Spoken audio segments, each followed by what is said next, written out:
your Bibles today and you would join me in Matthew, the 3rd chapter. And then just kind of put your finger over against Matthew, the 4th chapter, because I'm going to have us quickly, after we read a couple of verses from chapter 3, I'm going to have us quickly jump over to chapter 4 to read a few more. But we'll begin at Matthew 3, 1 and 2. And then we're going to jump over to Matthew 4, 12 through 17. I'll put it up here on the screen. That has both of them there for you, for anyone that does not have a Bible in front of them. And the King James text today reads, as we stand in honor of the reading of God's Word, Matthew 3, 1 and 2. In those days came John the Baptist, preaching in the wilderness of Judea, and saying, Repent ye, for the kingdom of heaven is at hand. And then we flip over to Matthew 4, 12 through 17. Now when Jesus had heard that John was cast into prison, he departed into Galilee. And leaving Nazareth, he came and dwelt in Capernaum, which is upon the seacoast, in the borders of Zebulun and Nephthalim, that it might be fulfilled which was spoken by Isaiah the prophet, saying, The land of Zebulun and the land of Nephthalim, by the way of the sea, beyond Jordan, Galilee of the Gentiles. The people which sat in darkness saw great light, and to them which sat in the region and shadow of death, light is sprung up. Verse 17. From that time Jesus began to preach and to say, Repent, for the kingdom of heaven is at hand. Amen. I want to talk to us for a while today on the topic, It's here. Amen. It's here. If you'll bow your heads with me one more moment. Father, once again, God, we thank you for this time in the house of God. We thank you, Lord, for the wonderful songs of Zion, which breathe encouragement and inspiration and hope into our spirit. And Master, we have prepared our hearts and prepared our minds through worship to receive from the word of the Lord at this hour. And God, we know that no human being has the ability within themselves to impart divine truth to the people of God without that prophetic anointing from heaven, which only you can grant. And Master, today we pray, God, that you would anoint your messenger, that you would anoint today, God, the ear of every hearer, not just those in this room, not just those who may be watching and listening right now by reason of the internet, but also those who at a later date and time will watch and hear this word. Lord, your word transcends time and space. And we pray, God, that every ear that hears might receive what the Spirit of the Lord would speak unto the church at this hour.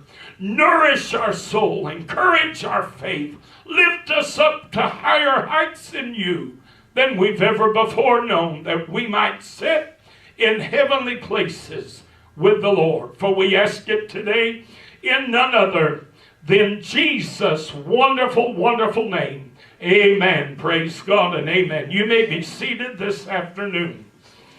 Amen. You may remember that iconic movie of years gone by. I believe it came out in the 80s. And I know somebody's going to have a fit that the preacher dares use a movie of this nature to illustrate a message title. But it was called Poltergeist. Boy, I tell you, when that thing came out, I thought that was the best thing since sliced bread, you know. I thought the effects in it were so cool and so neat. And of course, as time goes by, now I look at it and I think, boy, was that cheesy. Boy, was that cheesy, you know? But I thought at the time it was the coolest thing. And you remember in the movie that the little girl found herself sitting in front of a television set that was filled with nothing but static. And she put her hand up against the screen and turned around and looked at her family and said, "They're here." Well, I've got news for you today. The message that John the Baptist came preaching in the wilderness was a powerful, powerful message. A lot of us do not realize just how groundbreaking the word that John preached was. The nature and the fullness of John's message was held in one simple phrase: the kingdom of heaven is at hand. That was the crux of John's message. If there was any one theme that ran through John's message, it was simply repent. Why? Because the kingdom of heaven is at hand. Now, some of you may think, well, brother, I don't see where that was all that groundbreaking a message. Oh, it was a groundbreaking message. For one thing, anyone in the Jewish community understood that the kingdom of heaven rested upon the shoulders of Messiah. The only one who would have the ability to open the doors wide to the kingdom of our God was Messiah. So for John to be declaring the kingdom of heaven is at hand meant that the Messiah is on the scene. Hallelujah. Right. The Messiah is present. He is in the world even at this moment. But there was another element to this message that is equally as powerful and equally as important. John was preaching, Brother Martin, that the kingdom of God, for the first time in the history of the Jewish people, was accessible. You could actually get in. You could actually access it. Oh, you've got to understand the nature of the law was such that it was nearly impossible, if not impossible, for any man to live up to every single jot and tittle of the law. And yet the Word of God teaches us that if you were to break one single point of the law, you were guilty of all. That's right. So if you never murdered, Jesus said, but you commit adultery, it was all the same as if you had murdered. You know, there are some people who want to try to tell you that there are certain sins that are worse than other sins. And that is a falsehood. That is a lie. It is an untruth. According to God's divine principle and God's divine standard, one sin is all sin, and all sin is one sin. Sin is sin is sin. It's that simple. And so the law was not given to help perfect humanity, nor was the law given to help us enter into the kingdom of God. No, the law was given so that those who were able to live according to its mandate might have access to the work of the Messiah when he came. You see, when a Jewish person died, according to the Old Testament, according to the beliefs in Judaism, they would go to a place that was commonly referred to as Abraham's bosom. It was actually, Martin, a portion, a part of Sheol, or a part of hell. It was in hell. Yet, interestingly enough, it is called a garden. So some people want to think, Lisa, that all of hell looks identically the same. No, it does not. This area of hell was called a garden. It was referred to as paradise. When Jesus said to the thief on the cross, "Today thou shalt be with me in paradise," he was not referring to heaven, because Jesus had no intention of going to heaven that day. That's right. The Bible tells us plainly that he that ascended first descended. And the Word of God tells us that for 3 days that the Lord was in the grave, he descended into hell. He went to paradise. He went to that portion of hell where the patriarchs of old, where the Jews of old, who had embraced and placed their confidence in the law of Moses, were waiting for the arrival of the Messiah. Just imagine how exciting it must have been for them when the events of our second portion of our primary text today took place.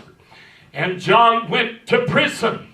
And we know ultimately that John was beheaded. You remember the story. And they brought his head to the king on a charger. Well, when that happened, John's soul then descended. He could not ascend. Nobody could be saved until Jesus rose from the dead. There is no salvation without the resurrection.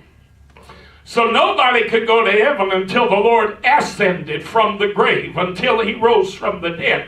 So what happened is John then went to that same holding place, to that same waiting room, as it were. That was a part of hell, but it was not a place of torment. But it was a part of hell. I'm going to tell you a little secret. If you have ever known anyone, or you've ever been through it yourself, where you've been in a facility that is secured and locked up, and you can only come and go as you're allowed to come and go, it doesn't matter if that place is Club Med, it is still a prison. Hello now. There is nothing so terrible as feeling like a caged animal and not being able to come and go as you please. Well, hell is hell for everybody. You cannot come and go as you please, and you have no access to the presence of God. And that is hell, whether it's a garden or whether it's flames and whether it's, sulfur and lava. It doesn't matter. The very fact that you are confined and unable to exit an entrance as you would is a torment. Am I telling the truth? Amen. Well, now Jesus descended for 3 days after he died. But before Jesus got there, old John showed up holding his head under his arm. And that head under his arm said to those in that place called paradise, "Repent! For the kingdom of heaven is at hand." Oh, hallelujah! Abraham, Isaac, and Jacob, Sarah, Ruth, and all the prophets rejoice, because soon you will hear in the corridors of hell the footsteps of Messiah. He's coming! He's coming! I've seen him! I saw him! I baptized him in the river Jordan! Hallelujah! And the voice of God himself confirmed that this was indeed the one that we've waited for. Oh, hallelujah. Woo. I can only imagine how happy they must have been down there in paradise. We're getting out of here soon. We're getting out of here soon. The Word of God says when Jesus left hell on the third day so that he could rise from the dead, the Word of God said he led captivity captive, meaning he released those souls. Now they had access, Johnny, to heaven. Now they could go to the presence and be in the presence of God. But only at his resurrection was this possible. Whew. The message that John was preaching was a powerful message because the kingdom of heaven was not accessible by reason of the law. The Bible said what the law could not do, in that it was weak through the flesh. God sending his only Son in the likeness of sinful flesh condemned sin in the flesh, meaning simply this: the law couldn't get the job done. That's why Jesus came. So when John came declaring the kingdom of heaven is at hand, he was preaching something they had never heard before. No longer will you have to work and strive and struggle to live up to God's law and to live up to God's mandate. No, the provision for your salvation is made. Whew. Too bad so many preachers and so many churches today are still preaching that old message of bondage and law. Too bad so many people still go to church today, Johnny, believing that it's about living up to some law, some rule, some standard in order to gain access to God's heaven. Too bad they're stuck in that Old Testament mindset and they have not yet experienced an understanding of New Testament salvation. Finally, after centuries of waiting, the people of God were finally close enough to reach out and lay hold on the kingdom of God. The law was designed to help humanity realize that salvation through human effort was not possible. But with the coming of Jesus, the kingdom of God was drawn right to the edge, and it was now accessible. The kingdom of heaven is at hand. The Lord Jesus Christ brought the kingdom of heaven within arm's reach. Oh my goodness. Before Calvary, the kingdom of God was far from accessible.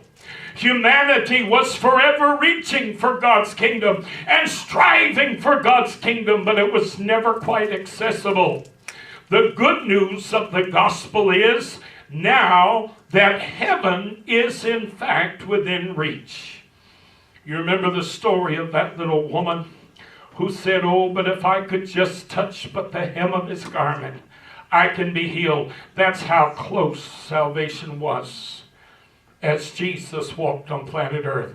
It was that close. It hadn't quite yet arrived, but that's how close it was. They could reach out. It was close enough for them to reach out and touch it. It's close enough for them to reach out and grab hold of it. Reach out. Reach forward, John preached. The kingdom of God is close enough to touch.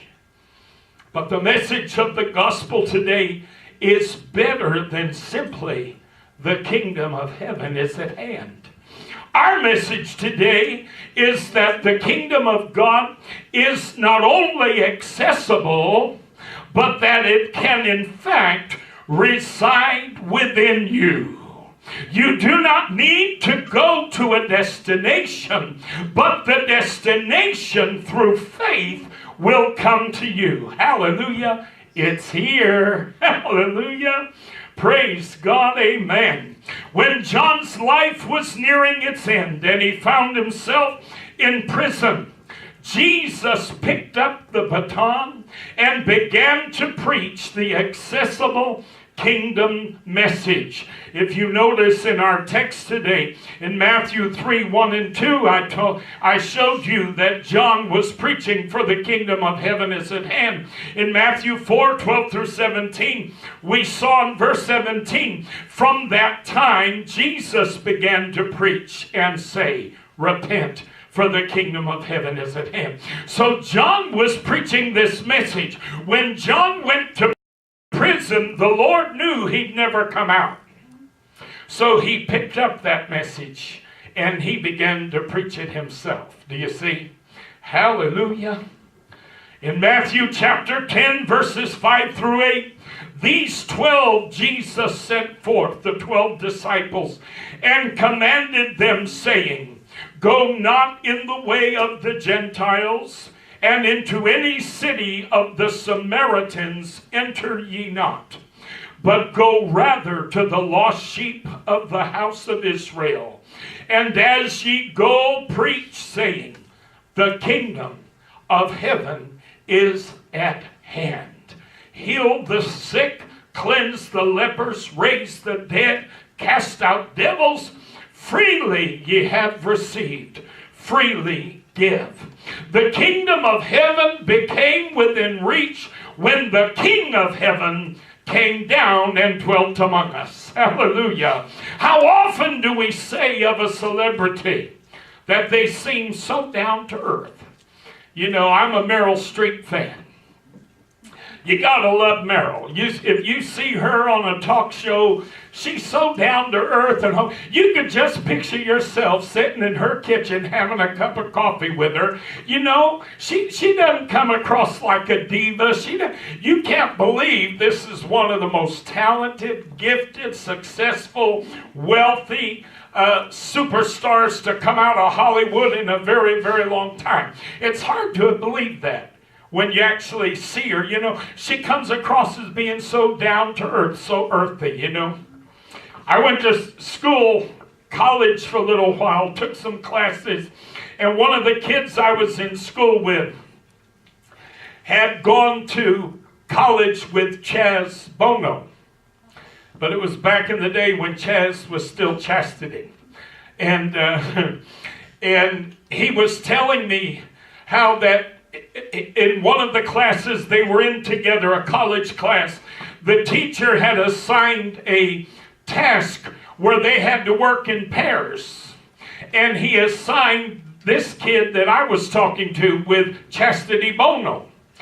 And so Chastity said to him one day, well, why don't you come over to my house? This is in New York City. Why don't you come over to my house and we'll work on this project? And so the kid said, okay.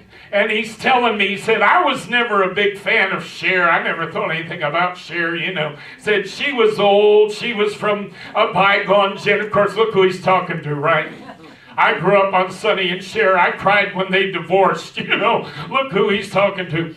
And so he said, you know, I was never that big a fan of Cher's or anything. He said, so anyway, I went to their house and we were sitting at the dining room table and we're working on our project together.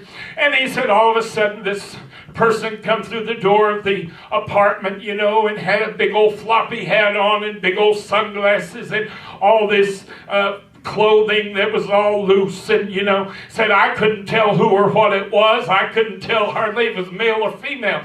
Said all of a sudden she started pulling this off and that off, and he said all of a sudden I sat there and I found myself transfixed because here was Cher standing right in front of me. Said I was never a big fan of Cher, but oh my goodness, wait a minute. Now she's standing right in front of me. She's only a few feet away from me. And he said she threw her arms around Chastity, gave her a kiss on the face, said, what are y'all doing? How are you? And said that was the most down-to-earth, motherly figure I had ever seen. He said, needless to say, I am now an enormous fan. We use the term down-to-earth when we talk about people of this world who are very accessible, very, people that are easily talked to, people who are easily conferred with, folks who come across in a very friendly and amicable way, right? We call them down to earth. Folks, our God became accessible in the person of Emmanuel, the Lord Jesus Christ. The Word of God saying, His name shall be called Emmanuel, which being interpreted is God with us. And thus, by the King becoming accessible, the kingdom became accessible. Hallelujah. Praise the name of the Lord. It's here, folks. The Word of God tells us in Deuteronomy 6:4, one of the primary texts of an apostolic church. This is the foundation of our faith. I remember saying one time to a Jewish man that I knew in New York City, I said, if you were to take one scripture passage and apply it as the foundation of the apostolic Pentecostal movement and the apostolic Pentecostal church, I said the one scripture verse that would serve as our foundation is Deuteronomy 6:4. Hear, O Israel, the Lord our God is one Lord. And this man looked at me and he said, that's the foundation of the Jewish faith. He said, that is what we consider the absolute bedrock of the Jewish faith. I said, well, of course it is. Christianity was born out of Judaism. And the same foundation that the Jewish faith is established on, the Christian faith harkens back to as well. There ain't but one Lord, and that same one we call Lord is also God. Hallelujah. There is not one who is called Lord and one who is called God. No. Hear, O Israel, the Lord our God is one Lord. Therefore, we cannot have a Lord God and a Lord Jesus Christ.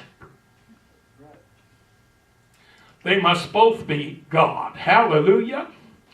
Amen. Now in Matthew 11:25, the Word of God declares, at that time Jesus answered and said, I thank thee, O Father, Lord of heaven and earth, because thou hast hid these things from the wise and prudent, and hast revealed them unto babes. So the flesh is referring to the Spirit as the Lord. Do you hear what I'm telling you today? He said, oh Father, Lord of heaven, because we know the Father is the Spirit, that God is the Spirit, not flesh. So the flesh is declaring that the Spirit is Lord of heaven. But now listen to this. In 1 Corinthians 15, verse 47, the Word of God said, talking about Adam, the first Adam, and it said, the first man, meaning Adam, is of the earth, earthy. The second man is the Lord from heaven. Hallelujah! So the second man was none other than the Lord of heaven himself. Hallelujah! The Father revealed in the person of the Son. That's why the Word of God says in Isaiah 9:6, his name shall be called Wonderful Counselor, the Mighty God, the Everlasting Father, the Prince of Peace. And yet it's talking about, quote, the Son. And yet it says he'll be the Everlasting Father. Do you understand what I'm telling you today? Say, Pastor, why are you bringing this up? Because I'm trying to help you understand how the kingdom of God became accessible to us. It became accessible to us when the King became accessible. The kingdom became accessible when the King became accessible. Oh, we could touch the kingdom because the King was in our midst. Oh, hallelujah. If you could shake hands with Queen Elizabeth today, you could touch Great Britain, because she is the personification, the embodiment of her nation. Am I telling the truth? Amen. It don't matter where in the world she goes. Doesn't matter if she's in Africa. It doesn't matter if she's in Asia. It doesn't matter where she's at. If she touches your hand and you shake her hand, it doesn't matter if you're on American soil, you're touching the kingdom of Great Britain. Am I telling the truth? Yes, because you're touching the sovereign of the kingdom of Great Britain. The same was true of the kingdom of God. When Jesus appeared on the scene, the kingdom of heaven was then at hand. It was accessible. Now it was touchable. Now it could be reached. Now it could be attained. On the cross of Calvary, In John chapter 19, verses 28 through 30. And I believe I have it on here for you. I'm pretty sure I do. There we go. And this Jesus, knowing that all things were accomplished, that the scripture might be fulfilled, saith, I thirst. Now there was set a vessel full of vinegar, and they filled the sponge with vinegar and put it upon hyssop, and put it to his mouth. When Jesus therefore had received the vinegar, he said, It is finished. And he bowed his head and gave up the ghost. It is finished. In other words, it's here. Yes. Hallelujah. Oh, the kingdom of God was beyond simply reaching out and touching it. Mm-hmm. Now the kingdom of God was within a millimeter.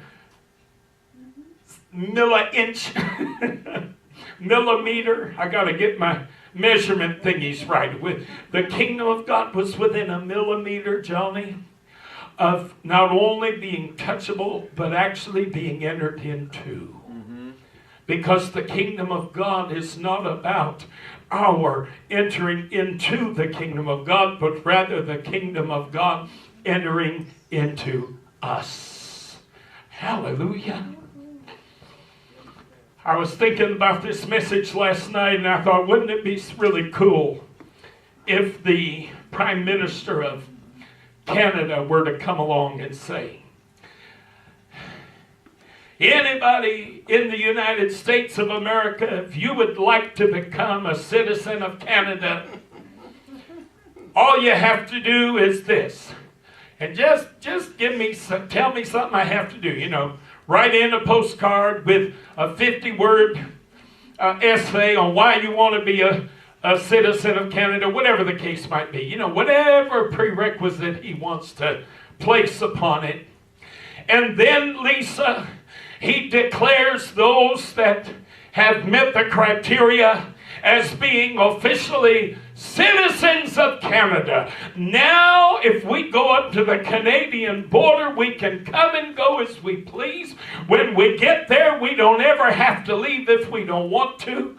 Oh, we'll have free health care. Hallelujah. I don't know how that country stays afloat providing health care for all its citizens. My goodness, why that's just the worst, most horrible thing that any country could ever do, to hear our politicians tell it. I have access to free health care, Johnny, when I'm up there, once I get there. Well, I'm going to tell you, it's a lot like heaven. God gives us citizenship in heaven while we're still here on earth. But there are certain benefits of that citizenship that we cannot realize here, because even if we're a Canadian citizen, once you hit U.S. soil, you're bound by the rules and the laws of the United States of America. As human beings, we are bound by the rules and the laws of the flesh. We're bound by the rules and the laws of this earth. But once we pass from this life into the next, then our citizenship is made complete. Because now we're not just a citizen abroad, but we're a citizen at home. Yes. Hallelujah. Praise God. Amen. So an old song says, that sounds like home to me. Hallelujah. Talking about heaven. That sounds like home. I don't know about you, but I love the country that I'm a citizen of. I love that city that is the capital of my country. You see, the city that is the capital of my country, the Bible said, was not made by human hands. Hallelujah. No, I seek a city whose builder and maker is God. Hallelujah. Nobody but God himself made the capital of the country that I come from. And the country that I come from, the Word of God tells me there will be no tears. There will be no sorrow. There will be no crying. There will be no death. There will be no pain. There will be no sickness. Oh, I can't wait to get home. Amen. Hallelujah. I look forward to getting home. And when Jesus declared upon the cross of Calvary, it is finished, he was saying, everything that needed to be done to make the kingdom of God fully and completely accessible is now done. I'll see you in 3 days. Hallelujah. I will see you in 3 days. Listen, in Luke chapter 17, I may actually finish real early today. Martin might be able to go get a bite to eat with us. Are you working today? Yeah, I figured as much. Luke 17, 20 and 21. And when he was demanded of the Pharisees, this is speaking of Jesus, should say when the Pharisees demanded of him, of Jesus, when the kingdom of God should come, he answered them and said, the kingdom of God cometh not with observation, neither shall they say, lo here or lo there, for behold, the kingdom of God is within you. He said, you're not going to be able to look at the kingdom of God and observe it and see it as a kingdom. Well, gee, Watchtower Bible Society, I'm sorry for you, because you're trying to tell us that it did come with observation, that it did come and identify itself expressly as one specific organization. Oh, am I telling the truth? I know I am. Yes, yes. I know I am. The Lord said, no, the kingdom of God is within you. Jesus said, but ye shall receive power after that the Holy Ghost is come upon you. And you shall be witnesses unto me in Jerusalem and in Judea and in Samaria and unto the uttermost part of the earth. When the Holy Ghost came on the day of Pentecost and the church of the living God was given birth to, it is that moment and that time that the kingdom of God was birthed in the spirit, in the soul, in the body of God's people. And to this day, the kingdom of God abides in God's people. People don't abide in God's kingdom. Hallelujah. Said, but you shall receive power after that the Holy Ghost has come upon you. And then the Word of God also tells us, to as many as believed on him, gave he power to become the sons of God, even as many as believed on his name. Hallelujah.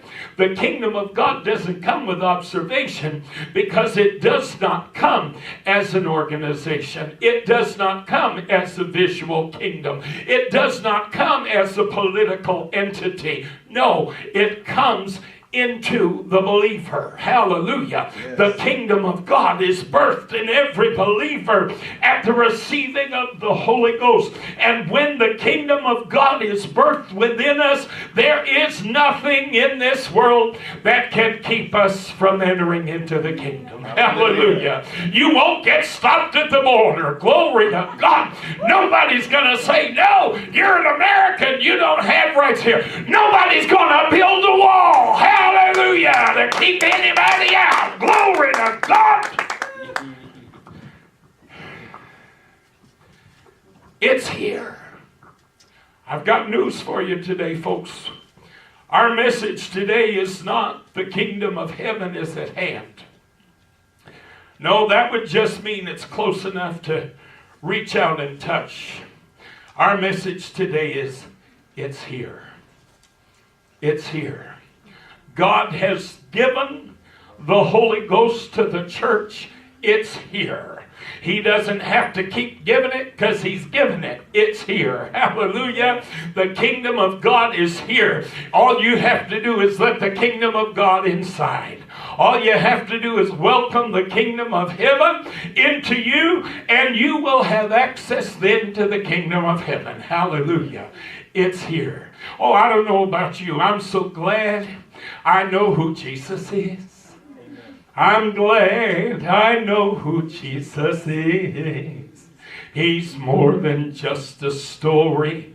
He is the King of glory. I'm glad I know who Jesus is.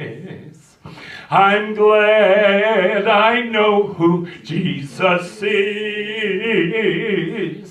I'm glad I know who Jesus is. He is more than just a story. He is the King of glory. I'm glad I know who Jesus is.